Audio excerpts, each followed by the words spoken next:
Hello friends, जय स्वामीनारायण। स्वागत है तमारे एक नवा ब्लॉग में। आज આપણે બ્લોગની શરૂઆત 5 વાગ્યાની થાય છે। સવારથી આપણે કાંઈ વિડીયો નથી બનાવ્યો કેમ કે સવારથી આ જો કાલની મારી આંખ જે હોજી ગઈ એ વધારે હોજી ગઈ હતી, તો બહુ આમ બૈડા રાખ્યા અંદર કંઈક થયા રાખે એટલે આપણે સવારથી કાંઈ વિડીયો નહોતો બનાવ્યો। તો હવે સાંજે થોડુંક સારું છે એટલે સાંજથી આપણે શરૂઆત કરી દીધી છે। તો આજે અમે કંઈક નવીન વસ્તુ બનાવે, પહેલી વાર બનાવું। આટલા વર્ષોમાં હું રસોડો ચલાવું તો પહેલી વાર રસોડામાં હું આ વસ્તુ બનાવીશ। એ શું બનાવી રહી છું એ હું તમારા સાથે શેર કરીશ। વિડીયો છેલ્લે સુધી જોજો અને જો તમને અમારા વિડીયો ગમે તો લાઈક શેર સબસ્ક્રાઈબ કરી દેજો। અત્યાર સુધીમાં પહેલી વાર એવો રેકોર્ડ હશે કે હું આ શાક બનાવવા જઈ રહી છું, બરાબર।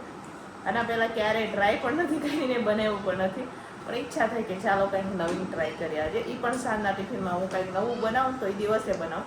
આજે કંઈક સાંજના ટિફિનમાં બનાવવા જઈ રહ્યા છે, તો ચાલો હું તમને બતાવું રસોડામાં। તો ચાલો ફ્રેન્ડ્સ, અત્યારે અમે હવે શાકને સુધારી રહ્યા છીએ। આ શાકમાં દેશી ગાજર આવે અને શિયાળામાં વધારે બને આ શાક, પણ દેશી ગાજર તો અત્યારે ક્યાં ઉનાળામાં હોદવા જાય આપણે। તો જુઓ આ ગાજર લઈ આવ્યા છે તો એ કટિંગ કર્યા છે, અને ટમેટાની હું જેવી રીતના આપણે પંજાબીની ગ્રેવી બનાવીએ ને એવી રીતના બનાવશું। તો અહીંયા ટમેટા કટિંગ કરીને લઈ લીધા છે। અહીંયા કેપ્સિકમ છે, શિમલા મિર્ચ અને ફણસી બતાવું હું લાવતો ફણસી।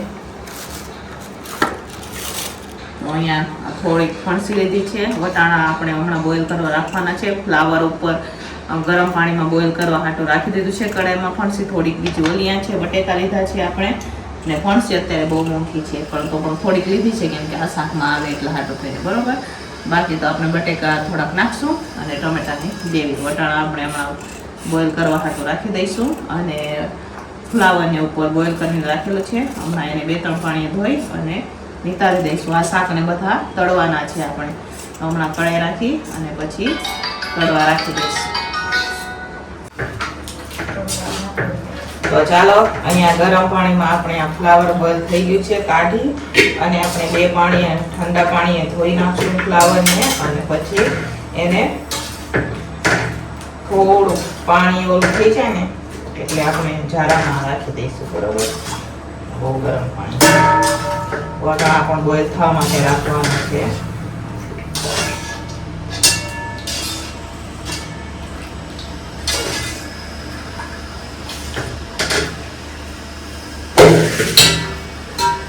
તો ચાલો હવે અત્યારે અહીંયા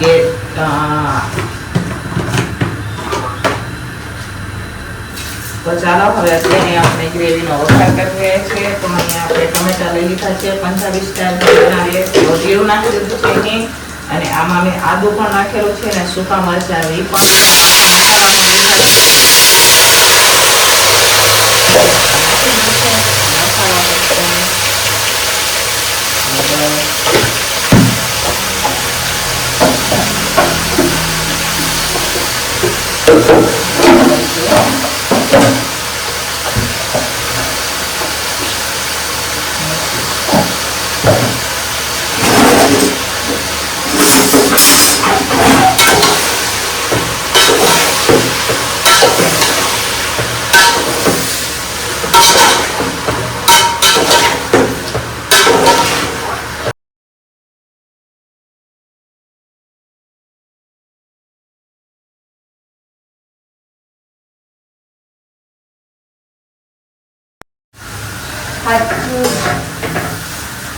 તો ચાલો ફ્રેન્ડ્સ, અહીંયા આપણે તળવાનું ચાલુ કરી દીધું છે। ટમેટા મેં ઠંડા થવા માટે રાખી દીધા છે, ફણસી મારે તળાઈ ગઈ છે, અને અહીંયા ગાજર પણ આપણે જોઈ શકો છો તળાઈ ગયા છે, થોડાક તળવાના બાકી છે। બાકીનું નીચે કેપ્સિકમ બટેકા સુધારવાનું ચાલુ છે। તો ચાલો ફટાફટ હવે આપણે બધું તળી દઈશું।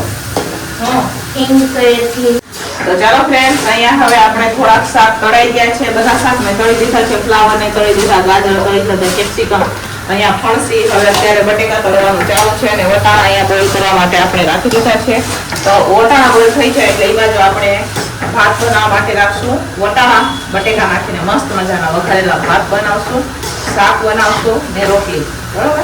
તો ચાલો ફટાફટ બટેકા રહ્યા છે એમ તળી લઈએ અને પછી આપણે શાકનો વઘાર કરશું।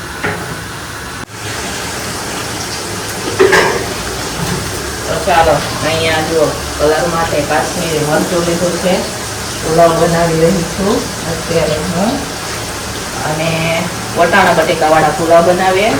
મિક્સ વેજ સબ્જી. હવે છે ને ગ્રેવી કરી દઈશું, ટમેટા લઈ આવ્યા હો.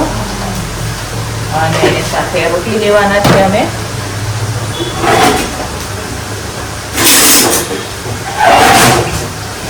અહીંયા વઘાર થઈ ગયો છે. પાણી લઈ લે ને ચાલો નજીકથી બતાવું હું તમને.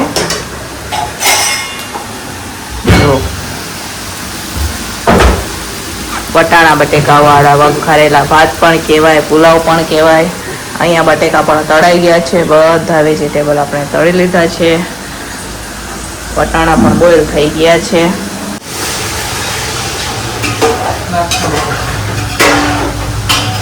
હવે લાસ્ટ બટેકા છે એ તળી લઈએ, પછી શાકનો પણ વઘાર કરી દઈશું. હમણાં ભાભી આપણે ગ્રેવી કરી દઈએ એટલે શાકનો પણ વઘાર આપણે કરી દઈએ. બરોબર? તો તમે બધા પૂછ્યા રાખો કે તમારું લાલ ટાકેદાર શાક દેખાય તો કલર માટે આપણે કાશ્મીરી મરચું વાપરીએ. સાથે સાથે હું રેશમ પટ્ટો મરચું પણ વાપરું છું. જો પૂરું થઈ જાય તો અદાણીઓ લઈ આવો તો આ હાથીનું મરચું આવે. બરોબર? જરા કેટલું નાખે ને પછી ભાત પુલાવ થોડોક નાખ.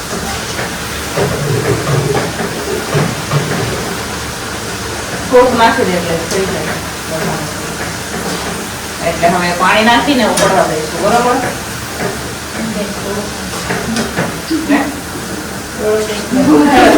હવે ચાલો ઉકળવા દઈએ. બટેકા બધા તળી લીધા છે આપણે. લાસ્ટ બટેકા છે તળી લઈશું. તો ચાલો અત્યારે હવે આપણે શાકનો વઘાર કરી રહ્યા છીએ. કેમ કે બધા શાક તળાઈ ગયા છે તો અત્યારે હવે શાક બનાવી રહી છું. આપણે ભાભી અત્યારે ભાત બનાવી રહ્યા છે પુલાવ માટે. તમે જોઈ શકો છો આપણે તેલ નાખશું. આ બધું વઘાર તો મેં કરી દીધું છે. ફક્ત ચોખા તો એ નાખવાના છે.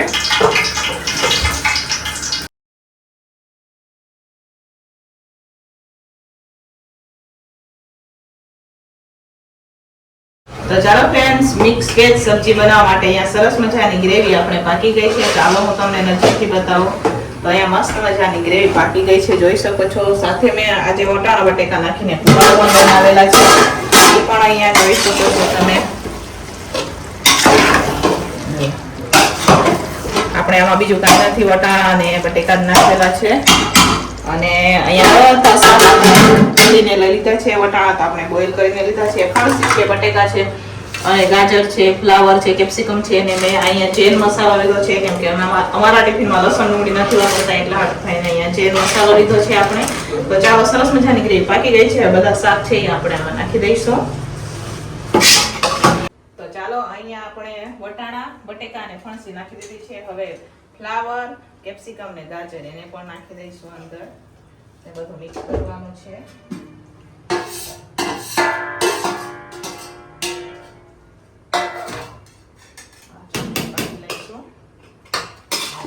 મિક્સ કરશું. હવે નજીક આવો, નજીકથી બતાવું હું તમને. અમે પહેલી વાર આવું શાક બનાવી રહ્યા છીએ. થોડીક વાર પાકવા દઈશું, જેથી સરસ મજાનો શાક આપણું બની જશે. ઉપરથી હવે આપણે મસાલો લીધો છે એ પણ નાખશું આપણે.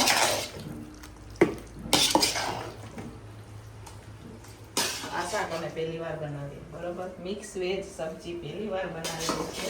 કેવી બને એ તમને રાજુ ટેસ્ટ કરીને કહેશે. બરોબર? રાજુ આવી ગયા છે તો એ ટેસ્ટ કરીને કહેશે તમને. તો ચાલો ફ્રેન્ડ્સ, ફાઇનલી હવે મિક્સ વેજ સબ્જી બનીને તૈયાર થઈ ગઈ છે. ચાલો હું તમને બતાવું. તો અહીંયા જોઈ શકો છો, સરસ મજાની મિક્સ વેજ સબ્જી બનીને તૈયાર છે ને બાકી મસ્ત મજાની. અને સાથે અહીંયા આપણે વટાણા બટેકા નાખીને વઘારેલા ભાત બનાવેલા છે. કોથમીર નાખવાની બાકી છે, એ પણ નાખશું આપણે. તો અહીંયા ફાઇનલી પહેલી વાર શાક બન્યું છે. કેવું છે રાજુ? યમ્મી એમ કે રાજુને ટેસ્ટિંગ માટે અમે બેસાડેલા છે. તો સરસ મજાનું બન્યું એમ કહે છે. તો ચાલો, રાજુએ યમ્મી એમ કીધું એટલે નેક્સ્ટ ટાઈમ થોડાક દિવસમાં ફરીથી આપણે બપોરના ટિફિનમાં પણ બનાવશું. આજે સાંજના ટિફિનમાં અમે બનાવેલું છે પહેલી વાર આપણે મિક્સ વેજ શાક બનાવેલું છે. તો ચાલો હવે આપણે શાકને ઢાંકી દઈશું, ભાતને પણ હવે નીચે ઉતારી દઈશું ને હવે આપણે રોટલી બનાવવાની છે તો રોટલીની શરૂઆત કરશું.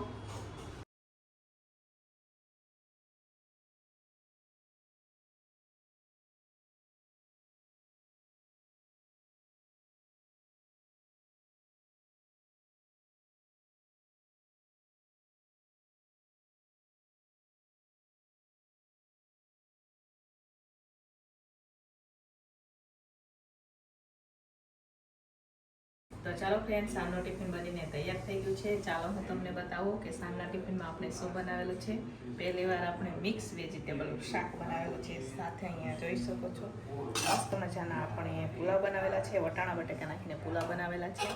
સાથે અહીંયા સરસ મજાનું આપણે શાક બનાવેલું છે અને સાથે છે રોટલી. સાંજનો ટિફિન બનીને તૈયાર થઈ ગયું છે. આ શાક અમે પહેલી વાર બનાવેલું છે ટિફિનમાં, સાંજના ટિફિનમાં. તો ચાલો હવે આપણે ટિફિનો ભરી દઈશું. તો ચાલો ફ્રેન્ડ, સાંજનો ટિફિન બનીને તૈયાર થઈ ગયું છે. તો સાંજના ટિફિનમાં અહીંયા મસ્ત મજાના આપણે વઘારેલા ભાત બનાવેલા છે, સાથે અહીંયા મિક્સ વેજ સબ્જી બનાવેલી છે, સાથે જે રોટલી ને અહીંયા ટિફિનોવાળા ભાઈઓ જમી રહ્યા છે. તો એમને ટેસ્ટ પૂછશું એમને પણ કેવું સારું. તો સારું છે એમ કે એક નંબર એમ કે પહેલી વાર બનાવ્યું હતું એમને. હવે નેક્સ્ટ ટાઈમ આપણે દિવસે બનાવશું. આજે રાત્રે બનાવ્યું હતું, હવે નેક્સ્ટ ટાઈમ દિવસે બનાવશું. તો ચાલો ફાઇનલી હવે આપણે અહીંયા ટિફિનો રખાઈ ગઈ છે. કારખાનાની ટિફિન આપણે બાકી છે તો ફટાફટ ટિફિનો ભરી દઈશું હવે આપણે.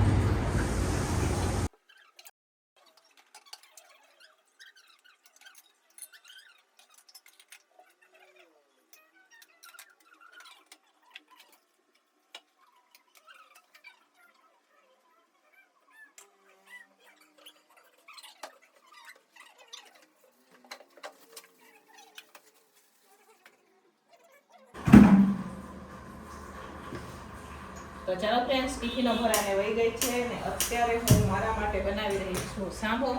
કેમ કે આજે શાક બનાવેલું છે એમાં મેં બટેકા નાખેલા છે ને બટેકા હું બહુ ઓછા ખાઉં છું.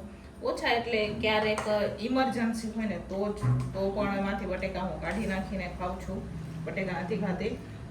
અને અહીંયા ભાત પણ છે, પણ હું સાંભાની મારા માટે ખીચડી બનાવું કેમ કે બટેકા ખાવાથી મને માથું દુખે એટલે હું નથી ખાતી બટેકાવાળું અમુક વસ્તુ નથી ખાતી, બરોબર. તો ચાલો અત્યારે હવે હું સાંભો બનાવીશ. તો સાંભો તો મસ્ત મજાનો મને ભાવે એવો બનાવીશ હું સાંભો, બરોબર. તો સાંભો બનાવું છું, બધી જ વસ્તુ નાખીને બનાવીશ. ફરાળમાં બનાવીએ ને એવો નહીં, રેગ્યુલર બનાવે એ હળવો મને ભાવે. તો ગમે એ વસ્તુ ઘરમાં ન હોય, મને આમ કંઈક હળવું ખાવાની ઈચ્છા હોય ને તો હું સાંભો બનાવું મારા માટે, બરોબર. તો જો અહીંયા આપણે કુકરમાં બનાવશું. રાઈ નાખશું, સાથે જીરું પણ નાખશું.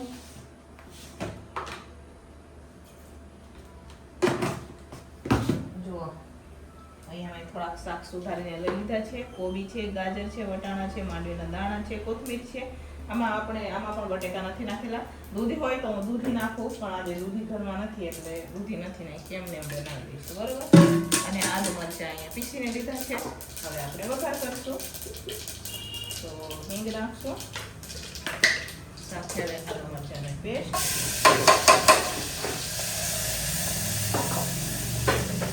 હવે એમાં આપણે શાકભાજી નાખી દઈશું, મિક્સ કરશું. હવે મસાલા કરી લઈશું. તો મસાલામાં હળદર નાખીશ અને મીઠું નાખી દઈશું આપણે. પાણી નાખશું ને થોડીક વાર